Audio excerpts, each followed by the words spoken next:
Hello, it's day 101, and I want to talk about calorie counting again. I'm on day 2 of my MyFitnessPal experiment, and I will say that I have been logging quite a bit of my food, but I have not been logging all of it. I have a weird aversion to calorie counting. I know that it works because it worked for me in the past. But for me, calorie counting is kind of like trying to budget with Elon Musk's bank account. Like, I tell myself that I can only eat 1,500 calories in a day. But then there's a voice in me that goes, except not really. Like, I could just keep eating. What's stopping me? You? My dad? Nobody's stopping me from eating. So it really has to be like an inherent desire to stop eating after I get to a certain point. And I really do feel like 1,500 calories is just not enough for me in a day. I have noticed that there is a pattern to when I start overeating in a day. I will overeat at work because of the candy shelf, and I will overeat after dinner, just picking up little tidbits of things as I clean up, after dinner, or as I put away leftovers. I'll just, pick like a little bird here and there, and like I'll snack in the evening because I do that.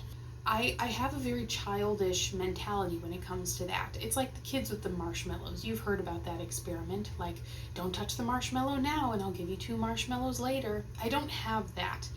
I like I will just grab a handful of chocolate chips because chocolate chips in the moment is better. Like later on down the line, if I don't eat the chocolate chips, I will be lighter and I will have a better shot at getting to my goals. But that's later Kara's problem. Right now, I want chocolate chips. Do you get what I'm saying? And I'm reminded of those people on My 600-Pound Life. I know that that's a really awful show, but it's kind of my guilty pleasure. There was one lady where she said that there was a voice in her head that she can't silence, and it just says over and over all day that it wants chocolate. And the doctor on that show told her, what is more important, the desire for chocolate or the desire not to die from being overweight? But when I watched that episode, it was really obvious to me, like, it's obvious to the rest of the world. What is the answer to that question? Don't die. Obviously, not dying is more important than the chocolate. But for people who have a very unhealthy relationship with food, it's not that obvious. Like, chocolate in the moment, that's not going to kill me right this very moment. So let's just do it. Who's going to stop me? And I keep saying that. Who's going to stop me? That is the basis behind Dr. Beck and her stupid little pink book. The reason why she wanted you to write those brainwashing cards very first thing and read them over and over and over again, because you have to change your mindset. I do think that the brainwashing cards were kind of a weird idea, a weird way of trying to do that. It smacks to me of somebody who doesn't really know how that inner glutton works. Like, I can read those brainwashing cards all day, every day, 12 hours a day, and it will not change my fundamental mindset that I just want to eat in the moment.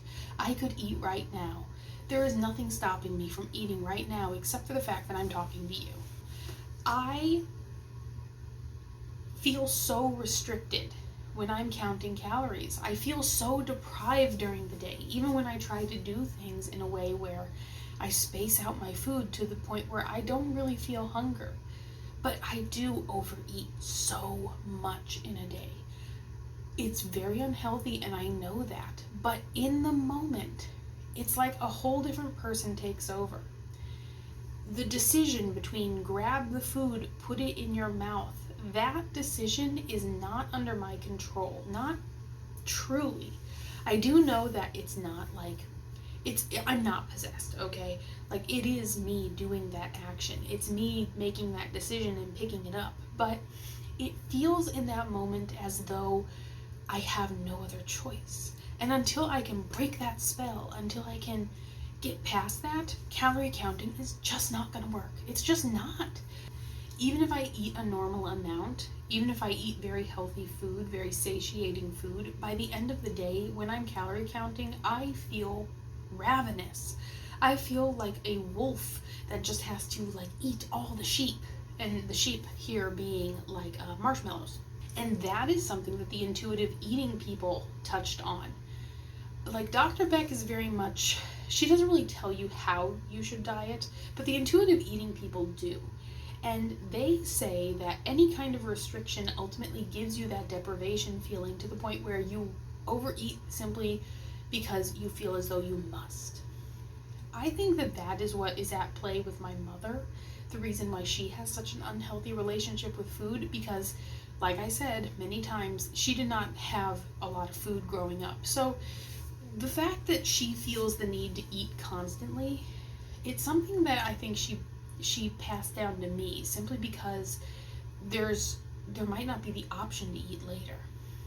So what I'm gonna do, and this is kind of a this is kind of a weird goal, but tomorrow I'm going to try to calorie count the whole day and just not give in.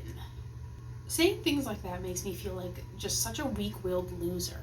It's like, yeah, just don't overeat. Log everything you eat. Just do that. Do that and all your problems will be solved. If only it were that easy. I'm mad today, can you tell? I'm mad at myself. Alright, but tomorrow that's the plan. I'll get back to you. We might even have calorie counting part 3 tomorrow. I don't know. But yes, pray for me. I'm going to try calorie counting for real tomorrow. Like no half-ass in it. I'll see you tomorrow.